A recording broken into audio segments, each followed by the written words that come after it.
Live, local, interactive, and in high definition. This is Good Morning Carolina. Good morning, Carolina. I'm Chris Allen. It's Friday, May 6th. Well, the war over redistricting is underway. The Senate and House redistricting committees are holding public hearings across the state. Every 10 years, new lines are drawn for the Tar Heel State Senate and House districts.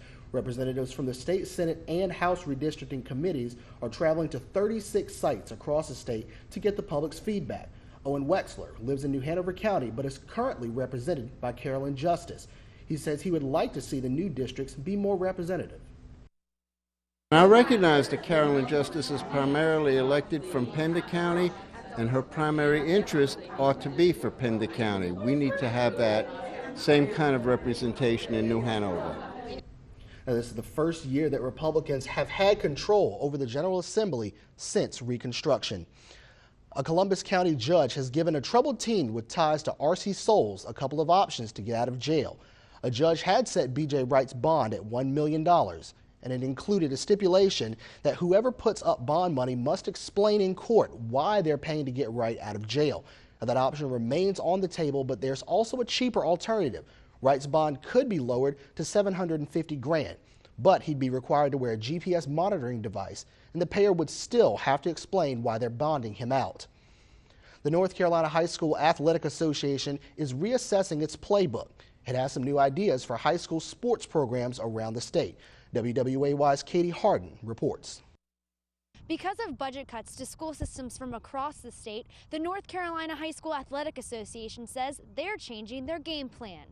At a meeting Wednesday, the NCHSAA board came up with some creative ways to raise money. It also changed preseason conditioning for high school football.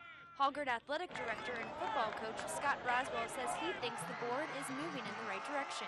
In a lot of cases, they're responding to the medical community and the concerns that they have that are very legitimate. I think they're responding to coaches and administrators and the concerns that we have. And so I think they're showing a responsiveness there that is welcomed. Football players will now get that anyone who registers to be a game official must now pass a background check. Braswell says if they're working with kids, they should have a clear record.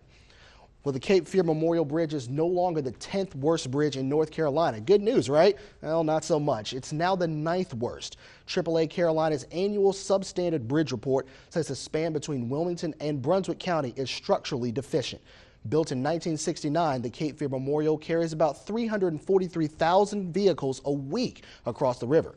For now, there are no plans to replace the bridge, and money for such projects is tight.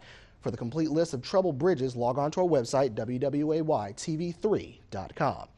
And we told you yesterday about a woman whose cat was returned to her with half its ear missing and an incision in its stomach. We talked to the group responsible about why it caught a tame cat, and they could not identify its gender. WWAY's Asha DeVay brings us this update to a story you'll see only on 3. Joey Needham is president of Friends of Felines. She admits she's the one who trapped Mary Beth Pearsall's cat Roy. We did not mutilate or endanger that cat in any way, shape, or form. We would not do that. That is not what we do. We never, ever intend or will harm an animal, period. We just don't do that. Needham said Friends of Felines is happy to get Roy a free checkup, as his owner had asked. She urges all pet owners to put collars on their animals, keep them contained, and spay and neuter them. And in this week's And the Winner Is contest, we want to know which shop in town has the best baubles, the nicest knickknacks. Let us know which is the best antique store in the Cape Fear. Now, Recollections Antique Village has jumped into first place with 36%. The Eclectic falls to second with 27%, and Brunswick Antiques holds third with 16%. Log on to our website, wwaytv3.com, by 9 a.m. to vote, and we'll have the winner for you tonight at 6. It's 8:17, about 62 degrees outside. Straight ahead on Good Morning Carolina, a North Carolina man accused of killing his wife has been found guilty, but what's his sentence? And a North Carolina mom is losing her kids due to a cancer diagnosis.